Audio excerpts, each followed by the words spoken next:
Bahkan tidak ada bisnis yang besar hanya dimiliki oleh satu orang saja. Tidak pernah ada di muka bumi ini.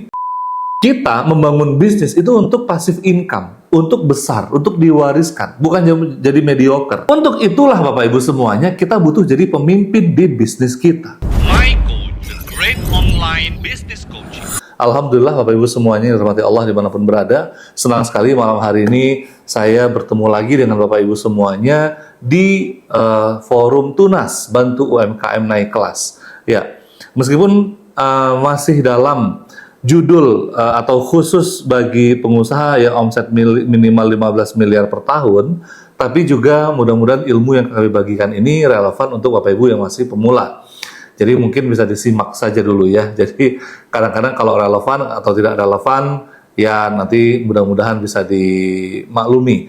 Kenapa? Karena jenjang pendidikannya memang kalau ibarat kata ini materi anak SMP gitu ya. Jadi bagi yang baru mulai bisnis, mulai dari TK gitu kan ya, atau mulai SD nih, usahanya mulai berkembang, ibaratnya gitu ya, sudah mulai ada omset puluhan juta, ratusan juta. Nah, mungkin malam hari ini bisa jadi pembahasannya relevan, juga bisa tidak relevan. Karena apa?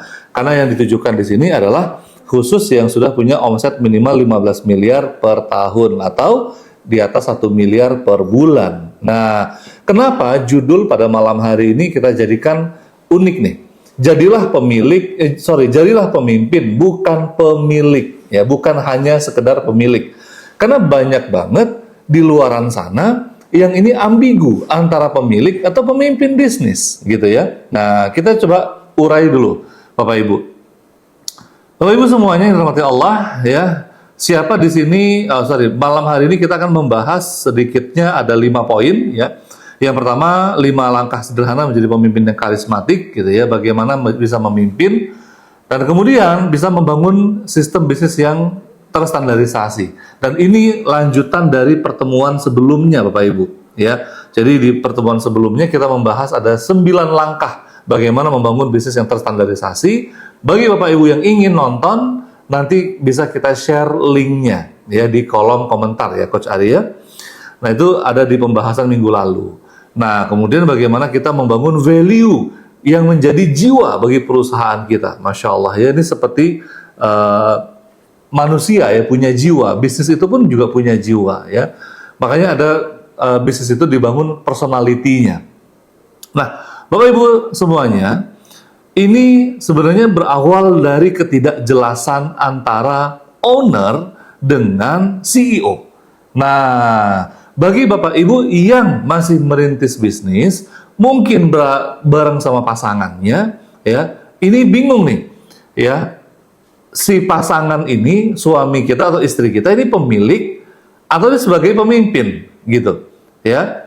Nah, kadang-kadang karyawan pun bingung. Ya, ibu bilang A, bapak bilang B. Jadi ini saya harus ngapain? Ya, apalagi kadang-kadang ibu bersiasat sendiri. Mungkin niatnya baik, ya. Jangan bilang bapak ya, nih kamu kerjain ini. Nah, atau sebaliknya, ya, dia melanggar. Nih kalau kamu ketahuan bapak, kamu bakal diomelin, kamu bakalan kena bla bla bla bla bla. Ya, cuman karena ketahuan ibu, ya udahlah, dimaafkan. Nah, ini nggak bisa Bapak Ibu. Sama sekali tidak bisa ditoleransi.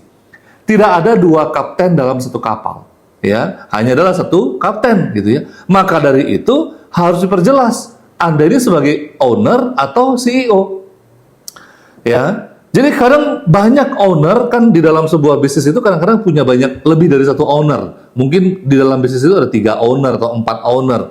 Nah, owner-owner ini kadang intervensi ke CEO-nya, ya. Kamu tuh harusnya begini, begini, begini. Ini mana begini, begini, begini. Kenapa tidak bisa begini dan begitu?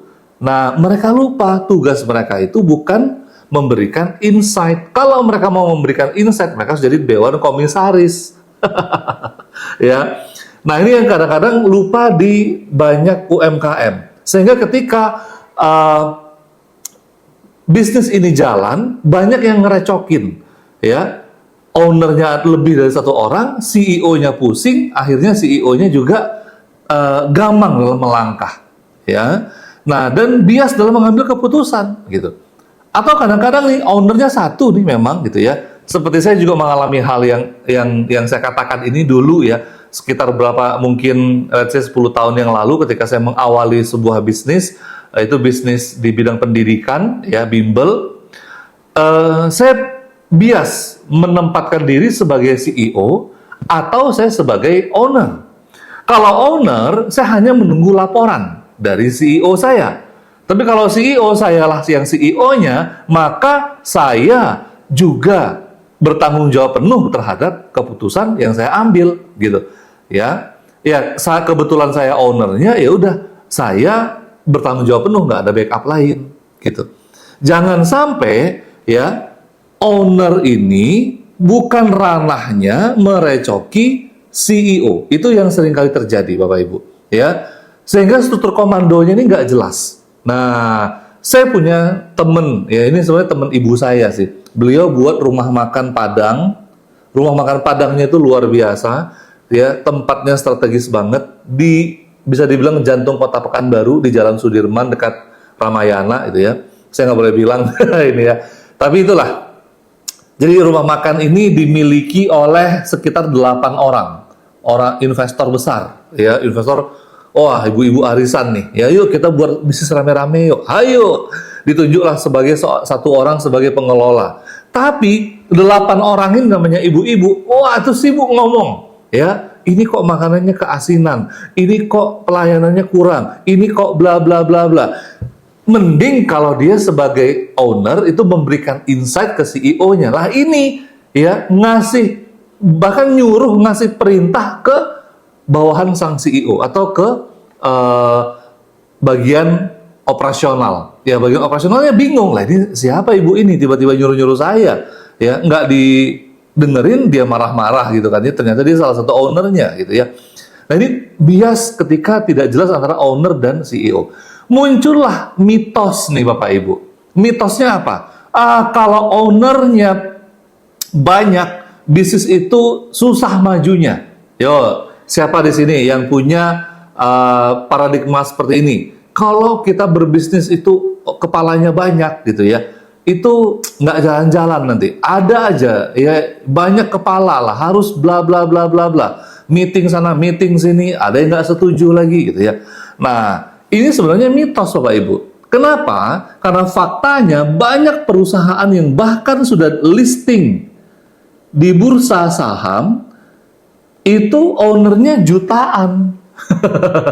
Ya, ownernya jutaan orang Bapak Ibu semuanya, ya.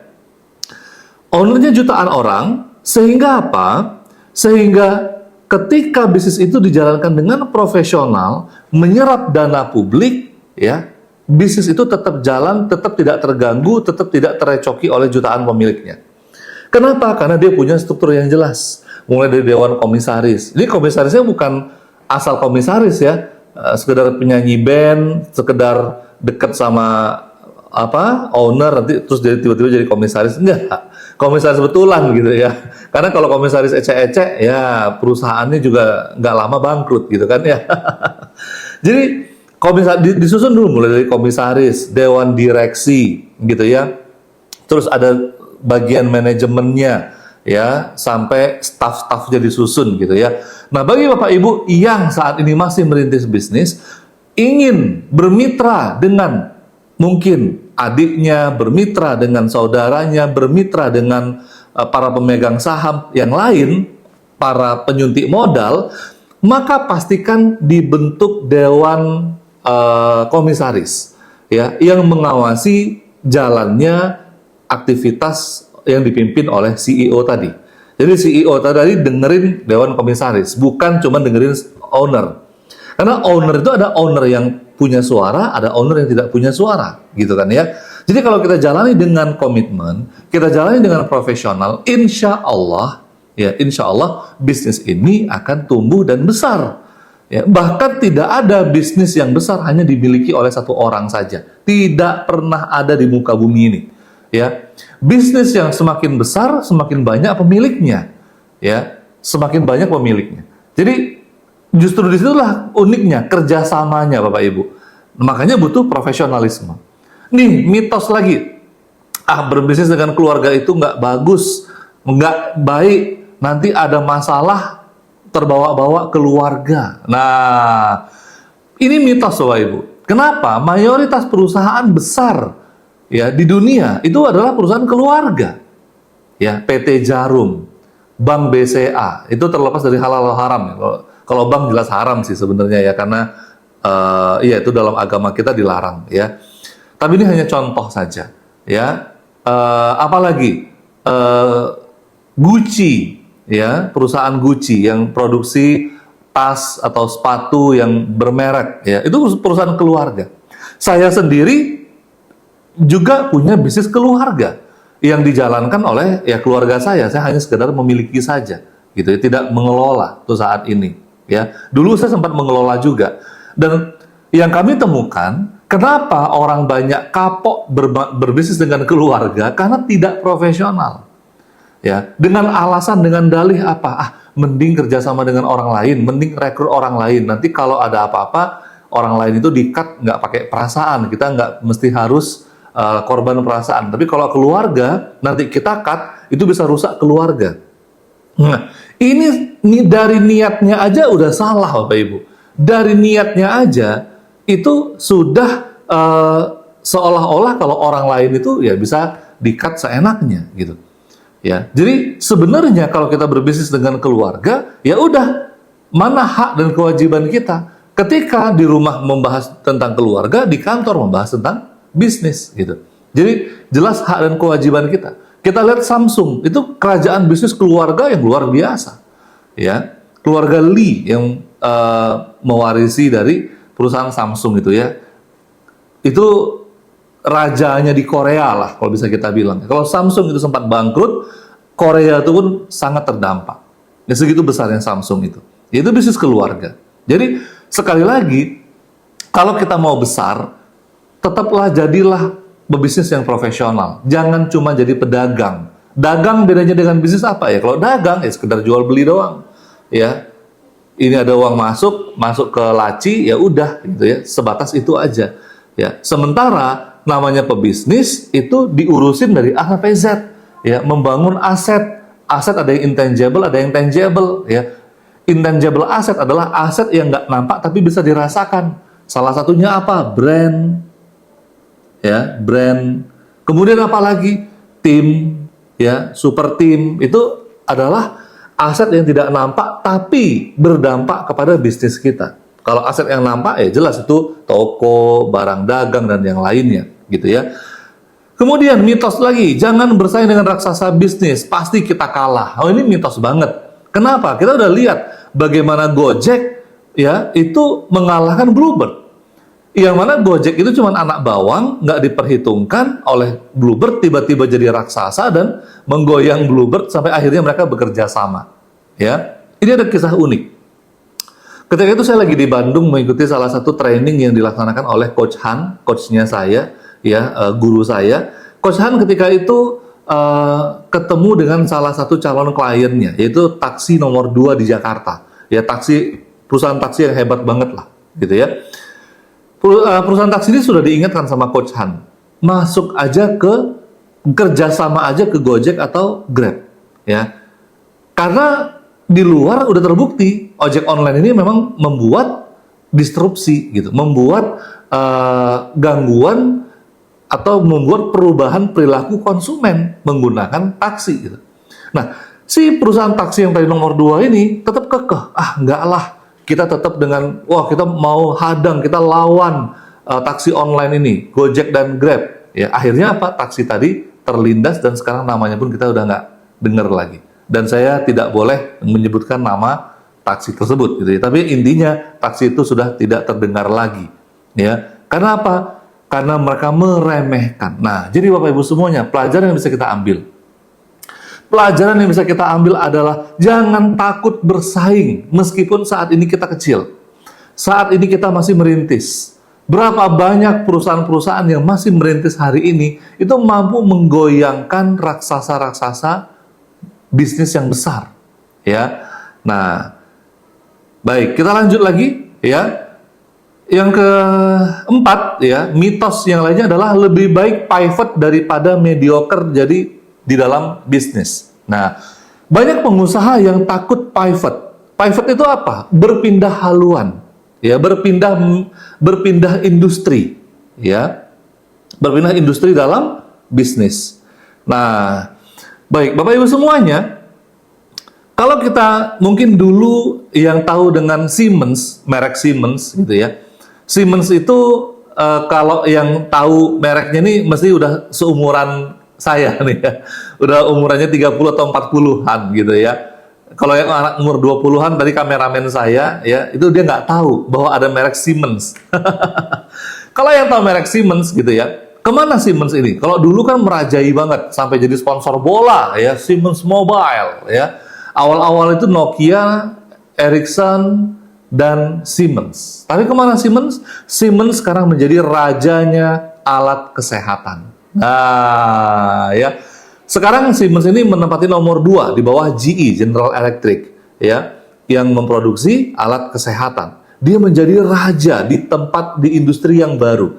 Kenapa? Karena dia melihat bahwa kalau dia bertempur di industri yang ada, dia nggak bakalan menang. Buat apa jadi mediocre? Buat apa jadi orang yang nggak diperhitungkan? Bisnisnya ya sekedar cukup makan. Nah, kenapa? Karena kita membangun bisnis itu untuk passive income, untuk besar, untuk diwariskan, bukan jadi mediocre, gitu ya. Untuk itulah Bapak Ibu semuanya, kita butuh jadi pemimpin di bisnis kita. Ya, jangan cuma jadi pemilik doang. Ya, kalau saat ini Bapak Ibu bukan jadi pemilik, kalau bukan saat ini bukan jadi pemimpin, sudah ada CEO-nya, maka pastikan CEO-nya ikut acara ini, nonton acara ini. Bagaimana dia bisa menjadi seorang pemimpin yang berkarisma, gitu ya. Bagaimana menjadi pemimpin yang efektif untuk menggerakkan tim yang sudah mulai besar. Ya, kalau omset 1 miliar, 1,5 miliar, atau 2-3 miliar, ini kan karyawannya paling tidak 30-40 orang. Ya, jadi kalau tidak jadi pemimpin yang efektif, waduh, ini bencana besar Bapak Ibu semuanya. Ya, yuk kita lihat Bapak Ibu, ada 5 tangga bisnis. Ya, ada 5 tangga bisnis. Bapak Ibu semuanya, ada 5 tangga kepemimpinan, maaf ya. Ada berapa? Ada 5 tangga kepemimpinan. Yang ini saya ambil dari buku John C. Maxwell ya, 5 tangga kepemimpinan. Judulnya memang 5 Level of Leadership ya.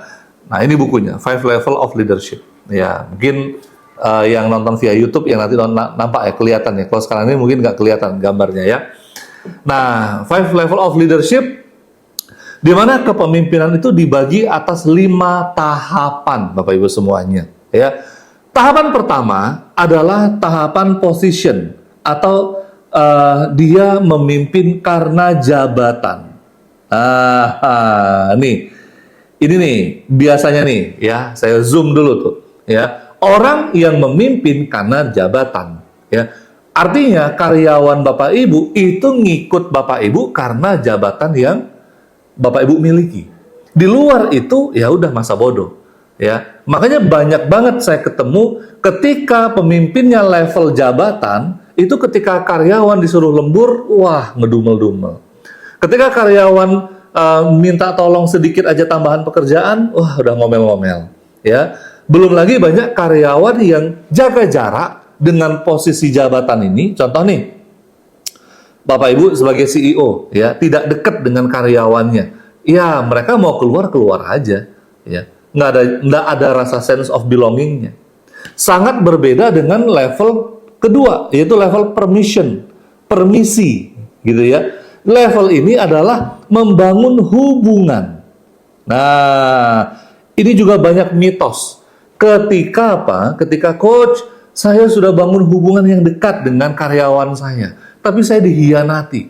Dia tahu semuanya, sampai dia tahu kelemahan saya, sampai akhirnya saya dimanfaatkan dan dia pindah ke kompetitor. Atau bahkan dia jadi kompetitor saya, membuat bisnis yang semisal dengan saya. Nah, ini Bapak Ibu yang harus dipahami. Di level kedua ini, ketika kita membangun hubungan, disinilah perannya namanya manajemen. Ya, sistem atau manajemen. Di mana kita membangun hubungan yang dekat, tapi sekaligus ada sistem yang menjaga supaya ya tetap kita melihat atau mengontrol mereka dalam koridor sistem tadi. Tidak kebablasan. Ya. Ini salah satu teman yang kisahnya tragis banget. Ya. Beliau ini salah satu bisnisnya kuliner lah. Saya nggak bisa sebut namanya gitu ya, karena cukup terkenal di Pekanbaru. Ya. Bisnis kulinernya ini dia merekrut adiknya untuk menjalankan bisnis kuliner. Ya, namanya adik kan sudah deket banget. Dan dia sudah deket banget dengan semua karyawannya. Karyawan-karyawannya dianggap adik juga sama dia. Tapi kelemahannya nggak pakai sistem. Ya, asal main percaya aja. Asal semuanya dipercayakan gitu ya. Yang terjadi apa? Bahkan adiknya yang menilap uang perusahaan. Adiknya yang pelan-pelan memakan dari belakang, dan sampai akhirnya adiknya sendiri yang buka usaha kuliner sejenis gitu. Dan ketika bisnis itu dikembalikan ke kakaknya, bisnisnya sudah hancur, sudah porak-poranda ya, karena kakaknya nggak ngerti dengan CRM, Customer Relationship Management, nggak punya database konsumen, nggak ngerti dengan keuangan. Akhirnya ya, yang tersisa karyawan-karyawan amatir, konsumen sudah beralih ke adiknya gitu ya, ke restoran adiknya yang adiknya buat gitu ya. Ya dia tinggal dapat ampasnya aja. Maka Bapak Ibu, pemimpin yang bagus sebenarnya pemimpin yang level 2 ini, level permission ini, di mana kita memimpin dengan relationship. Jadi karyawan itu kita bangun hubungan yang dekat. Ya, bukan asal sekedar bekerja aja, tapi memang punya sense of belonging. Nah, kita pagari dengan sistem, ya kinerjanya kita pantau, kita baca laporannya, ya kita lihat laporan keuangan kita lihat pengolahan database customer kita lihat pertumbuhan atau growth dari bisnis kita, ya. Jadi jangan dilepas semuanya, gitu ya. Meskipun bisnis itu dilepas dan dipercayakan kepada seorang CEO profesional, pastikan Anda tetap jadi dewan komisaris yang independen. Dan Anda merekrut seorang profesional ya yang menjadi dewan komisaris untuk mengecek kinerja CEO Anda. Kita lanjut ya. Jadi ketika Bapak Ibu sudah bisa mengambil hati karyawan Bapak Ibu, ya sudah dekat dengan mereka. Saya dulu ketika menjadi CEO ya di perusahaan saya bahkan tahu di mana rumah setiap karyawan saya. Saya kenal dengan keluarganya, ya. Saya kenal dengan orang-orang dekat mereka, gitu ya. Sehingga apa? Mereka juga punya sense of belonging terhadap perusahaan saya. Ketika mereka mau keluar, mereka keluar dari jauh-jauh hari. 2 bulan, 3 bulan sebelumnya mereka udah bilang bahwa Coach, saya mau kuliah lagi. Mungkin saya akan keluar, ya. Tapi nanti di bulan sekian. Sehingga kita masih bisa mempersiapkan tim pengganti, gitu ya. Dan ketika pun dia di luar, dia ketika itu kuliah, gitu ya. Saya masih ingat banget namanya Faisal, ya, salah satu tim saya. Beliau salah satu guru terbaik di bimbel saya ketika itu. Ketika beliau keluar, kita cari penggantinya, dan penggantinya juga masih dibimbing sama dia, gitu ya. Dan dia selama di luar pun masih memberikan kontribusi kepada bimbel kami, gitu ketika itu. Kenapa? Karena hubungan yang dibangun tadi, Bapak Ibu. Ya. Nah, kalau hubungan tadi sudah kuat, maka bisa kita masuk ke production atau produktivitas, gitu ya. Di mana tim itu tidak sekedar ngumpul-ngumpul, tidak sekedar solid, tidak sekedar punya rasa memiliki, tapi produktivitas mereka tinggi, gitu. Ya, kinerja mereka itu bukan cuma bisa diukur, tapi melampaui target. Kenapa, gitu ya? Karena satu, teladan dari pemimpinnya, gitu ya. Teladan dari pemimpinnya. Pemimpinnya kerja keras, orang yang dilihat nih, orang bawahannya juga sungkan kalau nggak kerja keras. Ya, pemimpinnya totalitas, bawahannya sungkan nggak totalitas. Kenapa? Karena udah klop banget gitu.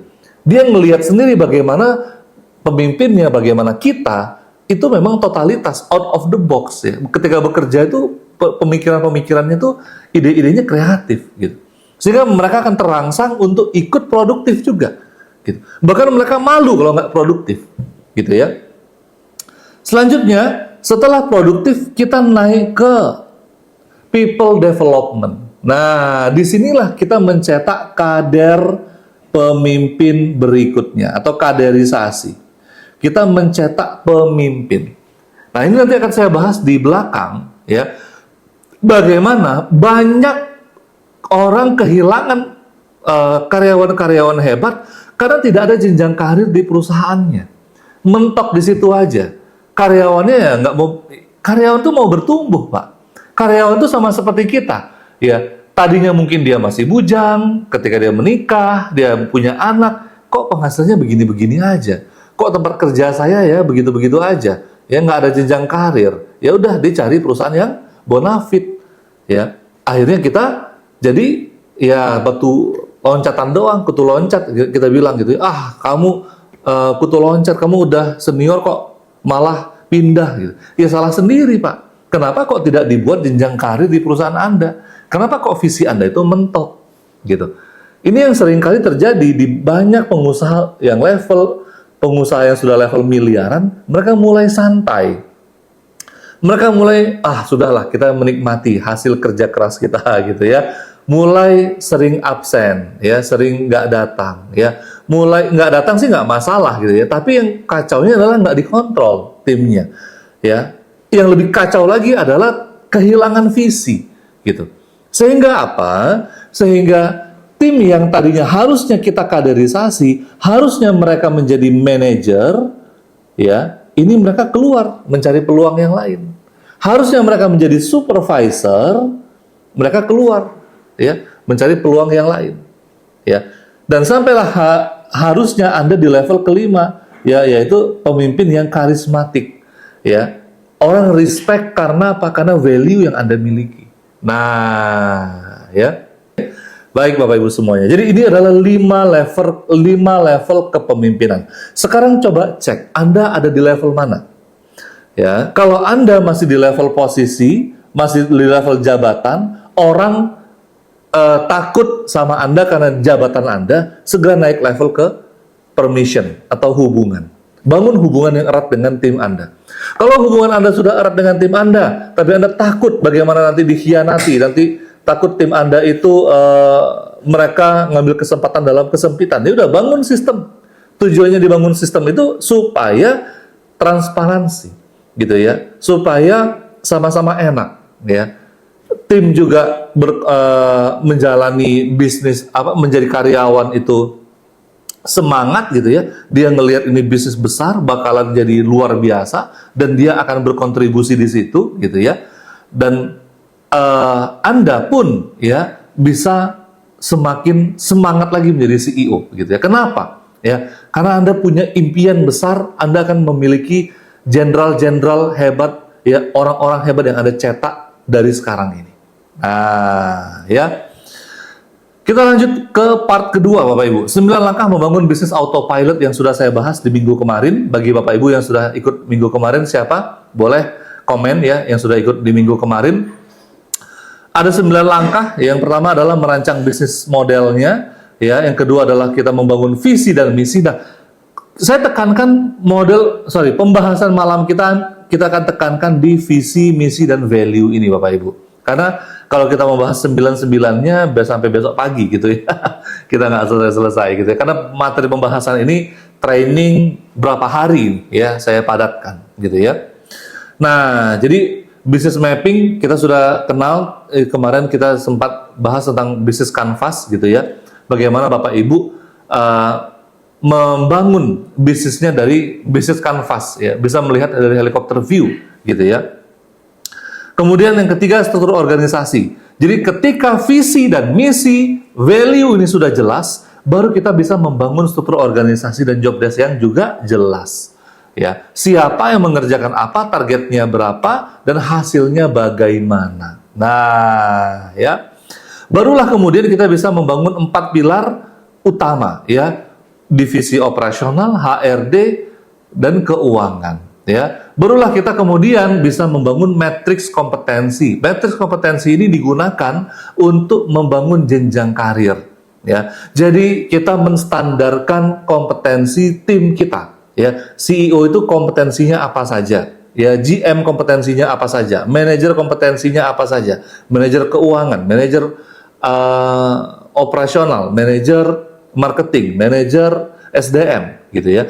Masing-masing mereka punya kompetensinya. Nah, kemudian Bapak Ibu semuanya, yang keenam adalah kita digitalisasi dan otomasi dari sistem yang sudah kita buat tadi.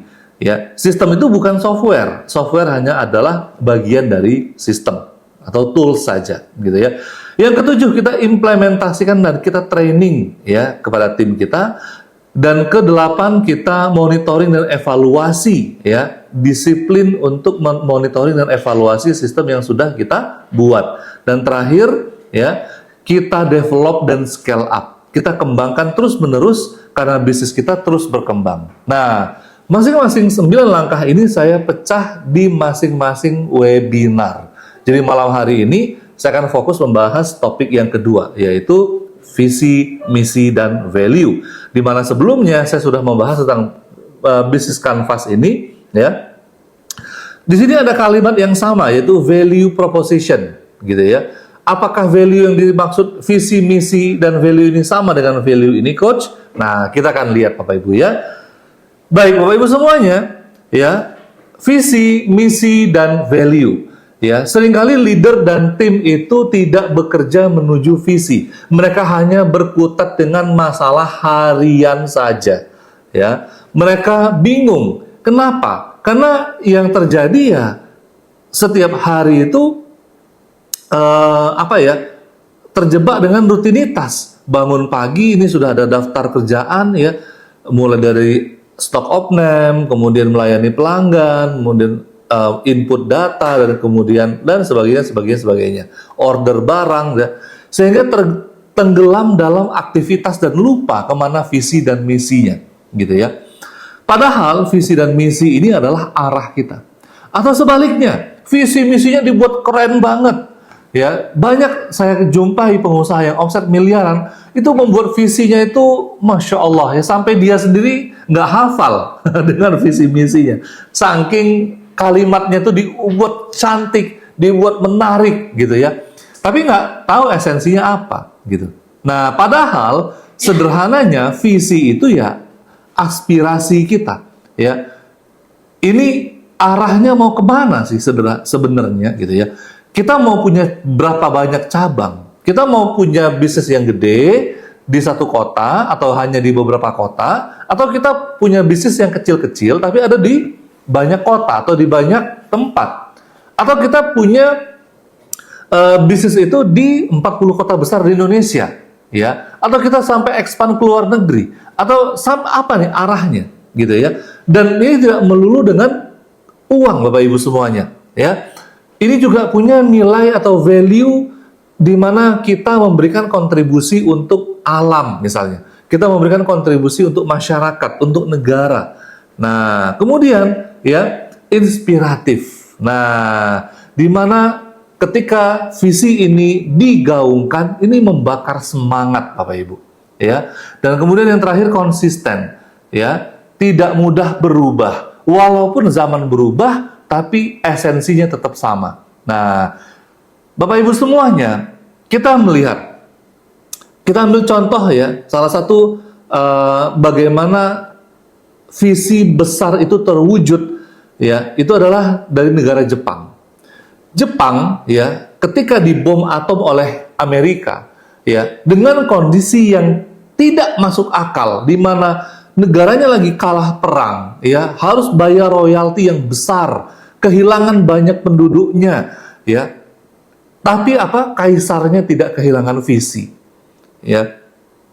Kaisarnya justru punya visi bagaimana Jepang menguasai industri baja, bagaimana Jepang menguasai industri elektronik, bagaimana Jepang menguasai industri otomotif, dan akhirnya terbukti.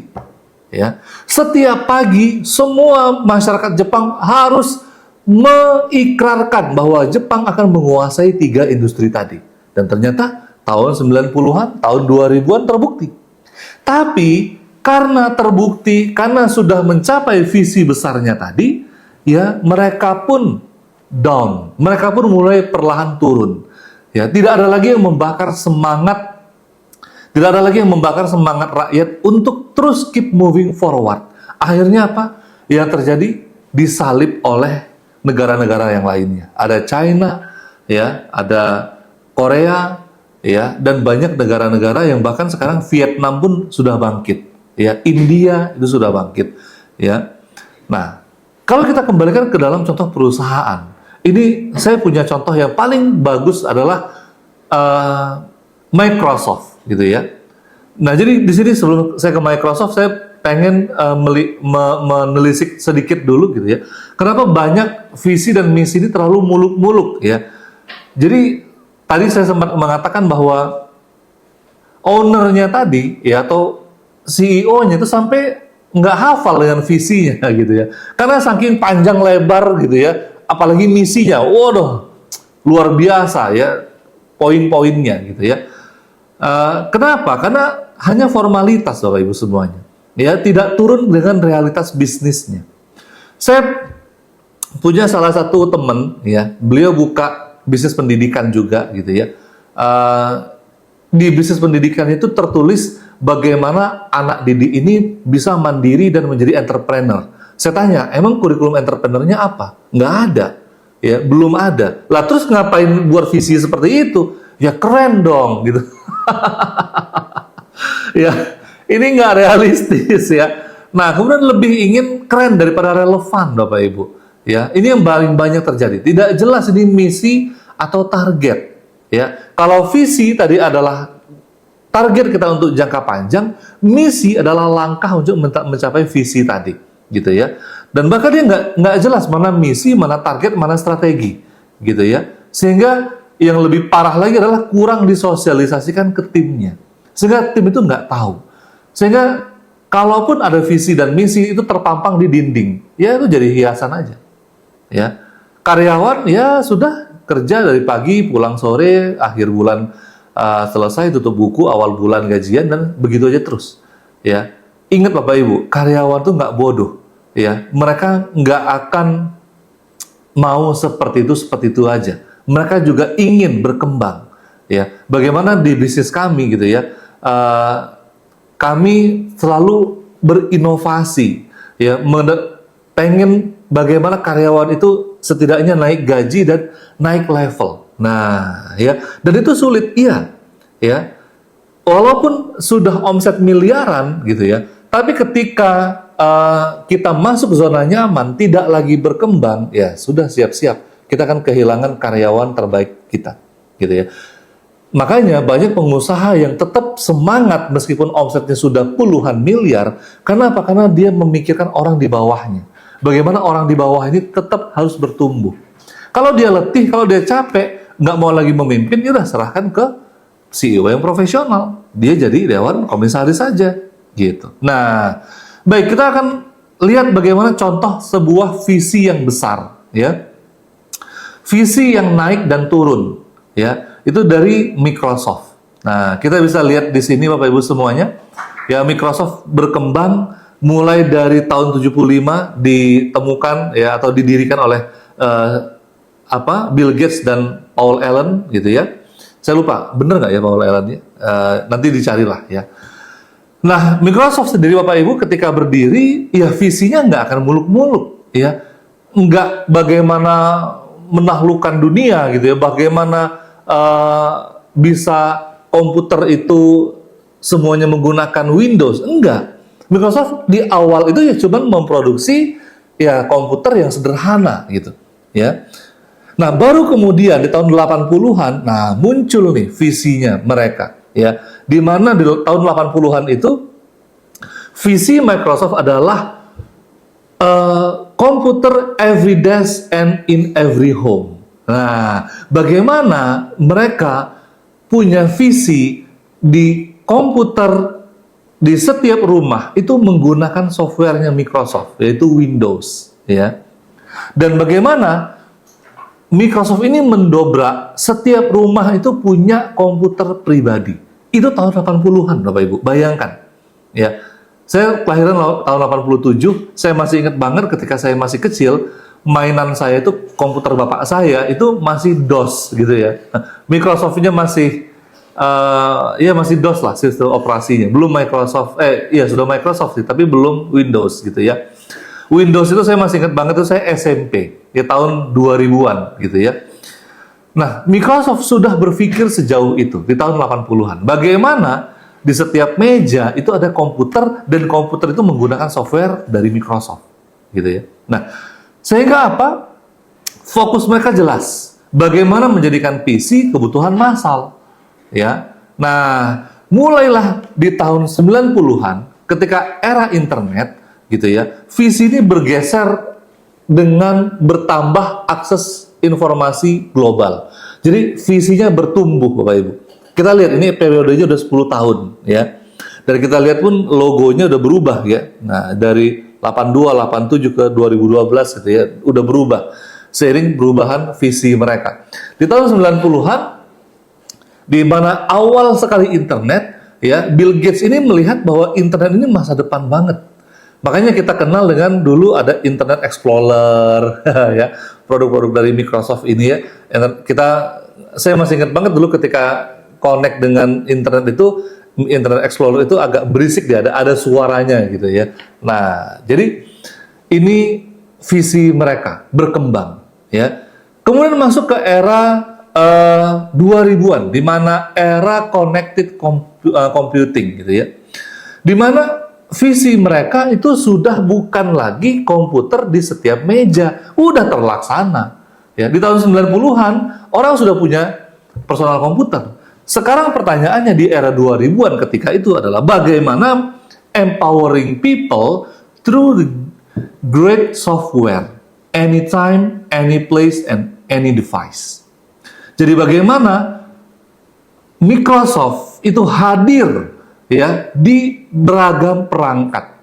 Saya masih ingat banget dulu ketika saya kuliah ya, itu 2007 saya alhamdulillah punya PDA ya, PDA dari O2 ya. Kalau ada yang teman-teman masih seangkatan saya mesti tahu O2 gitu ya. PDA itu handphone tapi juga komputer gitu ya.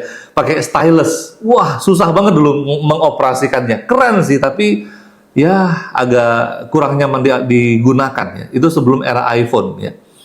Nah, itu Microsoft sudah hadir di sana ya. Dan di kepemimpinan Steve Ballmer, fokus mereka itu kepada pengembangan software dan layanan. Jadi kalau teman-teman lihat Windows itu ada Windows 7 ya, Windows Vista yang gagal gitu ya. Ada Windows 8, ada Windows dan seterusnya gitu ya. Dan di Steve Ballmer ini juga Windows mengalami stagnasi gitu ya, mengalami tidak lagi sebuah bisnis yang penuh inovasi ya, tapi bisnis yang cuman mencari cuan doang. Kenapa? Karena gaya Steve Ballmer seperti itu ya. Jadi mereka lebih ke ketika itu kan konteksnya laptop mulai banyak ya. Server mereka mulai main ke server gitu ya. Tapi mereka ketinggalan di mobile device. Mobile device sudah mulai booming ya, sosial media mulai booming ya. Akhirnya apa? Microsoft ketinggalan. Ketinggalan oleh Google, ketinggalan Facebook, ketinggalan sama Apple ya, ketinggalan sama yang lain-lainnya. Nah, barulah di eranya Satya Nadella yang saat ini 2014 ya, CEO Microsoft saat ini, mereka kembali menemukan jiwa Microsoft yang menjadi alasan keberadaan perusahaan, gitu ya.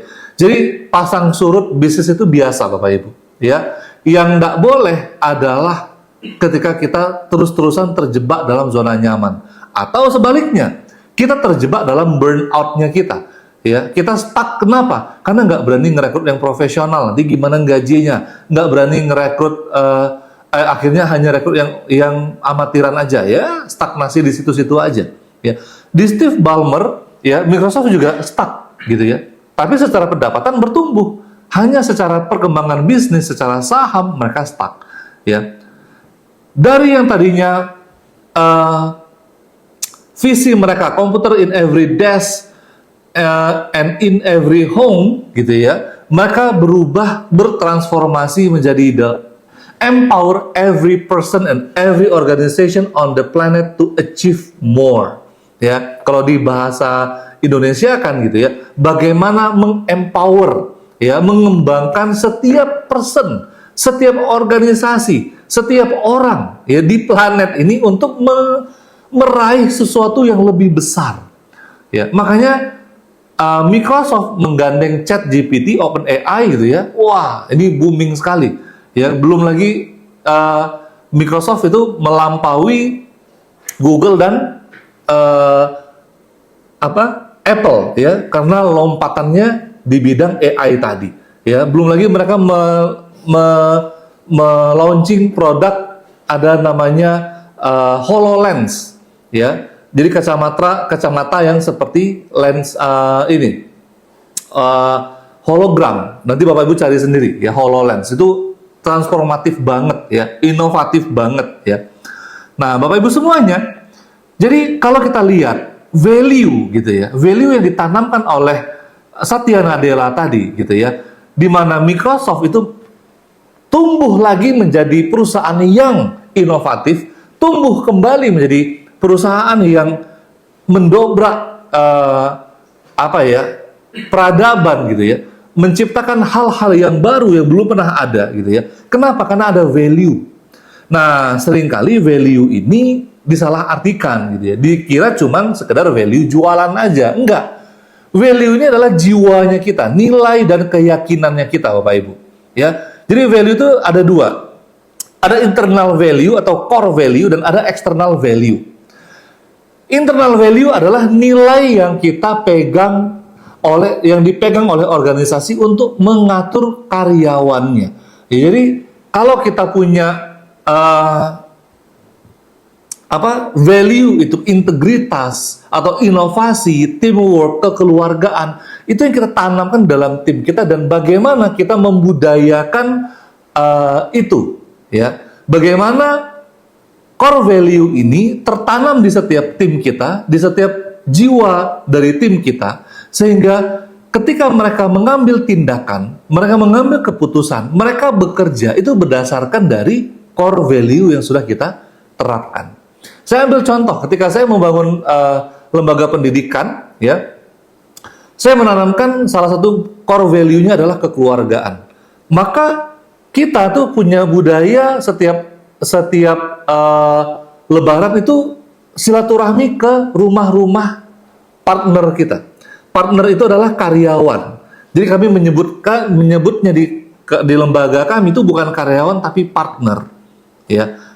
Nah, kemudian bagaimana setiap ada yang sakit lebih dari 3 hari itu kita semuanya jenguk ke rumahnya. Bagaimana kita sumbangan, ya kita melihat mereka dan kita saling kenal satu sama yang lain itu lebih dalam, ya lebih intimate gitu ya. Sehingga apa? Sehingga terjadi kekompakan yang luar biasa.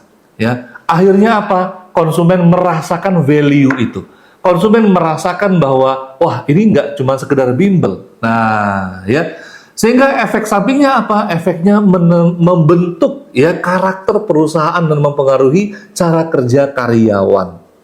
Ya, sehingga karyawan itu nggak bahasanya ya, nggak sekedar kerja, ya, nggak sekedar cari uang, tapi mereka menemukan keluarga. Ya kembali lagi sih value-nya. Value Bapak Ibu apa? Apakah kekeluargaan atau mungkin inovasi atau mungkin apa? Nah, kemudian ya customer value atau external value ini yang tadi kita sebut ya di dalam bisnis canvas yang di tengah-tengah tadi. Ya, yaitu adalah nilai yang dirasakan oleh konsumen saat membeli dan menggunakan produk atau jasa. Ya, nah kemudian contohnya apa? Misalnya harganya terjangkau, itu kan value-nya kita.